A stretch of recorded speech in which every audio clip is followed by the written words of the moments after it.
I have read 26 books so far this year, and I'm gonna just tell you guys everything I've read so far in 2024. I would say so far the reading year hasn't been the strongest, but that's okay. The very first two books that I read are in the same duology, and that is the Blood of Stars duology by Elizabeth Lim. The first book is Spin the Dawn, and the second book is Unravel the Dusk. And this book is kind of marketed as Project Runway crossed with Mulan. However, I will say the synopsis talking about like trials having to do with like sewing and designing and stuff was very misleading. The trials are, I would say, maybe, gosh, not even half, like maybe like a quarter of the first book in the beginning, and that's it. The story is about our main character Maya, who is a very strong seamstress, but in this fantasy world, only men are kind of taken seriously as tailors. When her father becomes ill and there is a competition to become the like king's tailor, she ends up going in place of, I think it's her father or her brother, I can't totally remember. There is a romance subplot, but I would say it's pretty minimal. I did end up rating these like 2 stars each, I think, just because my reading experience was affected that much and I was pretty frustrated with the trajectory of the story, I guess. The next couple of books that I read are the Skyhunter Duology by Marie Lu. This was my first ever venture into Marie Lu books. The setup for this story is that we're in a dystopian nation where monsters have wreaked havoc on the rest of the world, and there's only one portion of the world that is left standing with a regular like civilization that's like free, I guess. It's kind of like a quiet place where they're sensitive to hearing. So our main character is nonverbal, and that actually gives her an advantage in this world, which I really loved. I think the setup was great. I think I just didn't like where the story went. It ended up being a lot darker than I thought. The writing is amazing. The world building is incredible. The story is really cool. It's just not my personal taste.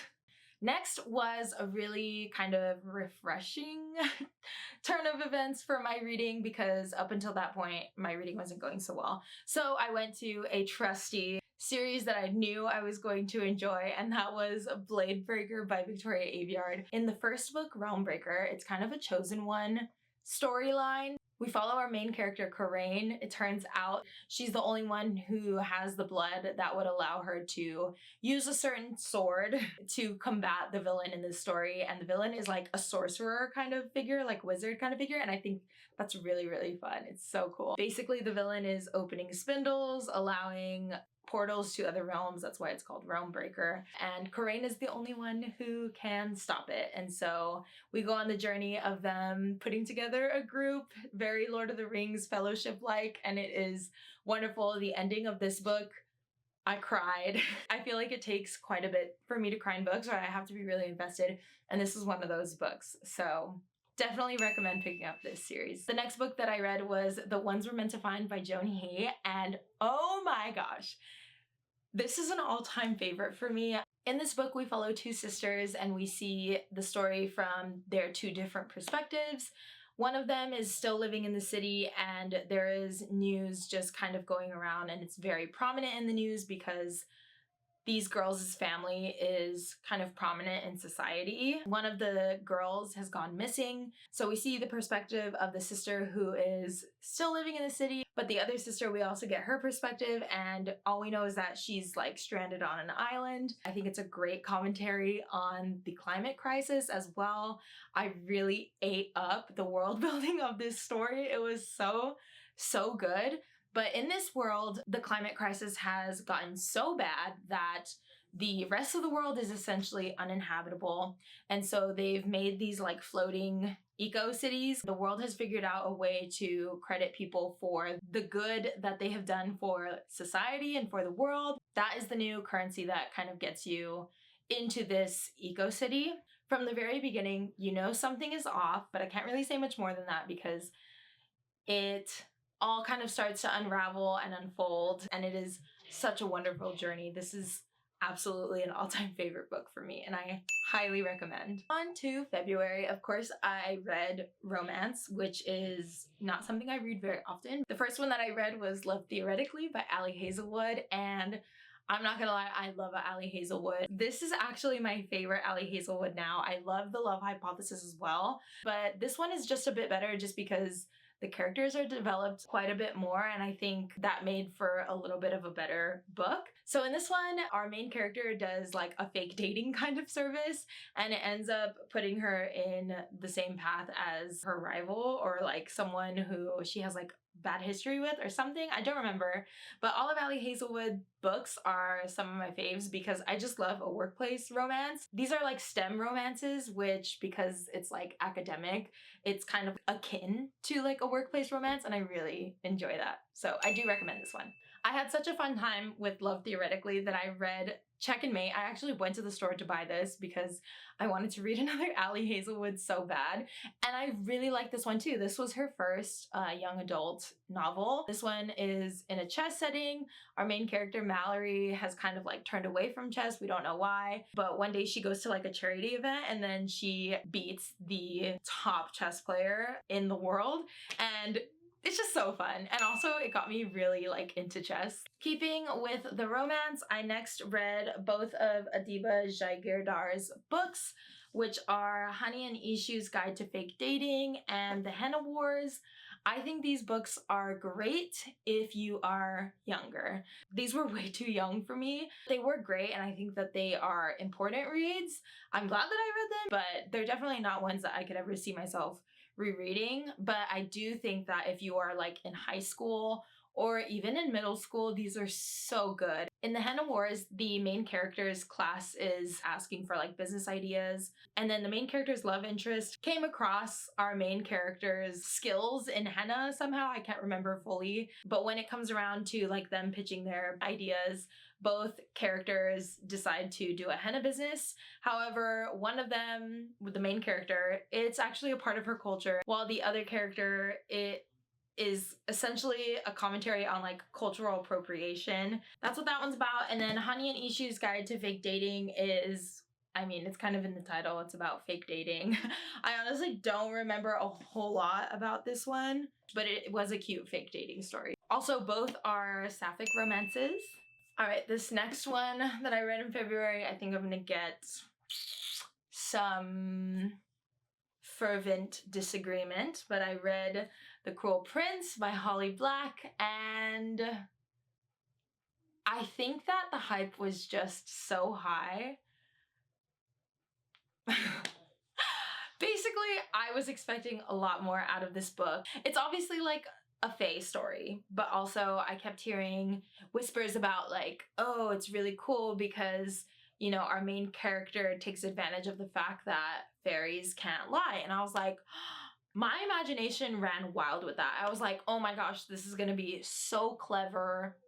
There's gonna be so many plot twists, and it's gonna be so like cunning and like really cool. And it wasn't. There was like the plot twist at the end, which didn't honestly even really feel like a plot twist. I don't know. It just did not live up to the expectations that I had. And I was hoping like each book would get better, and a lot of people say that it does, but I would not say that exactly. If you haven't heard of the Cruel Prince trilogy or the Folk of the Air trilogy, this is about our main character Jude, who is human, and her parents are brutally murdered in the very beginning of the story, and she gets whisked away into the fairy world where she lives the rest of her life. I really wish that I had a better time with it, but it was a pretty average read for me, unfortunately. I don't remember what months I read these, but I'm also going to just put The Wicked King and The Queen of Nothing to the side because I already talked about The Cruel Prince and my thoughts are the same. Next up are some reads that I had in March. I read The American Roommate Experiment by Elena Armas. I read The Spanish Love Deception like last year or something, or maybe 2 years ago. It was my first venture into romance, and I had a great time with that book. This one, not as much. I just wasn't as big a fan, so I am unhauling this, but it was a good time. Our main character is a writer, and she ends up like using her best friend's apartment while they're out of town on their honeymoon, which happens to be the couple from the Spanish Love Deception. It turns out that her best friend's cousin was coming to stay at the apartment, so they just decide to stay in the apartment together. And that's the setup of this one. But again, it was not my favorite. I really liked the Spanish Love Deception, but not this one as much. Next, I read Not Here to Be Liked by Michelle Quash, and this one was a fun time. Again, very feminine rage, very feminist, and I think it's a great read for a younger demographic. Definitely not where I'm at in my life anymore. The setup for this book is that our main character is perfectly suited to be like the next newspaper editor or something like that. But then it ends up going to a guy who is much less qualified and much newer to the paper. Next, I read Loveboat Taipei. I have all these contemporaries that I should have read when I first got them and I didn't, and now I'm probably just too old for them. But this one is about our main character. Her parents do not want her to be a dancer, which is what she is and absolutely what she wants to do with the rest of her life. But as like a disciplinary measure, her parents send her to Taipei to attend this boarding school, but she finds out that apparently it's like a school with no rules. And I got excited because it sounded very like Gossip Girl to me, or like it had potential to be Gossip Girl because it was like all these rich kids and like they were going to a school with no rules, and it was just a bit lackluster. I read I'll Be the One by Lila Lee. This one was really cute, actually. It is about this young woman, what's her name? Sky. And she loves K-pop. She's like an extremely talented dancer and singer, but because she is not a size 2, she gets criticized quite a bit. She's a very strong main character, which I love because she stands up for herself, even though we also get to see that it hurts her feelings. I'm thinking about it now. Like, actually, I love her as a main character. She was great. The love interest is like a really famous, like, I guess influencer would be the best description. And he ends up going to this competition that Sky goes to, and it's just a bunch of people that are vying for this kind of like K-pop contract in this competition that's very popular. And it's like a last one standing kind of thing. So it's like one winner, and they're both in it. And yeah, I really like this one, actually. I did think this was really cute. I don't think I would ever reread it, but I do recommend it for younger readers. I think it's such great plus size rep, especially in Asian culture. I think it's really good. Next, I read the All the Stars and Teeth duology. This is by Adeline Grace. This one was pretty average for me. I did not enjoy this one as much. Basically, our main character is meant to be the up-and-coming ruler of her kingdom, and so she has to be like the master of souls and master her powers. It was fun, but I think it was pretty average for me. I didn't feel like it was a standout read. There is romance in this. I did enjoy the writing. I thought the writing was really well done.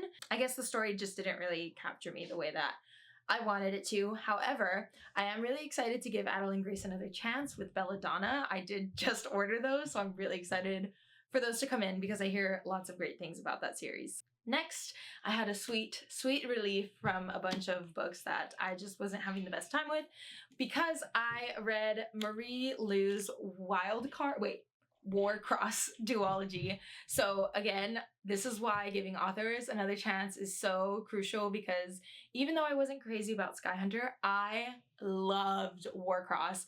Wildcard ended up being my second 5-star read of the year, which is crazy. I read Warcross and I loved the world that Marie Lu built. I was kind of on the fence, like if it was going to be like a 3-star, but I ended up reading the second book and it completely changed my mind, and I love this series now.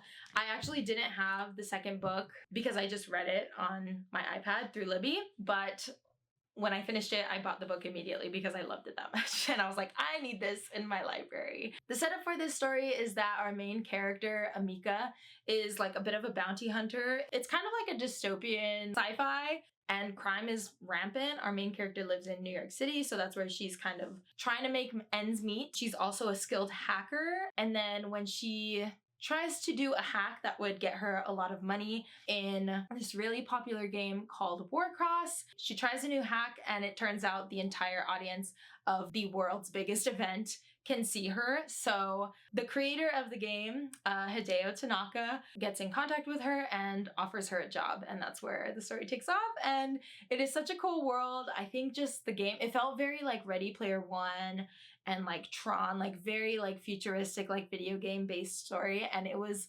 so good. I really enjoyed this story, but especially book 2. Next, I read Powerless by Lauren Roberts. I was really excited to get to this one because it is all the rage across all online book communities, and unfortunately I did not have a good time. Trust me, as much as it hurts your feelings, it bums me out as well, because I really wanted to love this book, and I thought it was a given that I would. I thought it was such a given that I pre-ordered the second book, and it's literally on its way from Barnes & Noble. So yeah, I was disappointed. The setup for this book is that there are elites and there are ordinaries, and a long time ago there was a plague that took out all of the ordinaries, and essentially ordinaries are prohibited, I guess, and so any ordinaries that are caught by elites are killed on the spot. I struggled to give a synopsis of this because personally I felt the world building, the plot progression, all of it was extremely flimsy. I really struggled to understand why there were trials in the first place. Yeah, there's trials because don't know. It even says that the trials aren't meant for people to kill each other, but they do anyway, even though it's in the rules not to do it. It's mostly elites who are in the trials, which, why? All right, back to YA Contemporary, because I read one more, and it was Anna and the French Kiss. This one is like OG, when young adult barely became like a genre, I would say. This is the 10th anniversary edition, which is so beautiful and why I bought it. Through the whole story, the main love interest is in a relationship, so do with that what you will. Our main character, Anna, goes to a boarding school called the School of America in Paris, and it's just a typical YA contemporary from there. Next, I read the final book in the Defy the Night trilogy, which is called Destroy the Day, and this is by Bridget Kemmerer. I ate that first book up so hard, and then because I was so obsessed with the first book, I read the second book so intensely as well, and I like binged those books, so I was so looking forward to this one. This one is much longer than the first 2 books. I think I kind of struggled through the first third of it just because it was feeling really slow going from the momentum of the first 2 books. It was just a real change of pace. But by the end of it, I really did enjoy the book. I would still say it's the weakest of the trilogy, but it's still really good. If you haven't read Defy the Night, the setup is that there is a sickness going throughout the land that people ultimately like die from. The cure for this is a flower, but our main character, Tessa, steals the medicine and kind of distributes it among her community. It is so good. It's pretty romance heavy, so if you're interested in like romance fantasy, I highly recommend this trilogy. Lastly, we're gonna finish this video off so strong because I finally started A Court of Thorns and Roses, and I think I probably had the same reaction as a lot of people had reading this story. Okay, but not great. Very average, very average. So I'm excited to jump into the second one because this series is so popular, it's so widespread that hopefully everyone who jumps into this series knows that the second one is the better one and to like at least go to the second book, because that's what I'm doing. So if you haven't heard of A Court of Thorns and Roses, or you haven't heard a synopsis or anything like that, it is basically a Beauty and the Beast retelling in a fae world. Our main character, Feyre, is a human who lives in like the human side of the world. There is a border that leads to Prithian, which is like the fairy side of the world. When she accidentally kills a wolf in the forest, she quickly discovers that it was actually a fairy, and now she is being taken to spend the rest of her days in Prithian. Alright guys, thank you so much for bearing with me. We're just getting started with this channel. I just wanted to cover everything I've read in the year so far, but I'm going to be doing monthly kind of reading wrap-ups from here on out. So thank you guys so much for sticking through the video, and I will see you guys in the next one. Bye!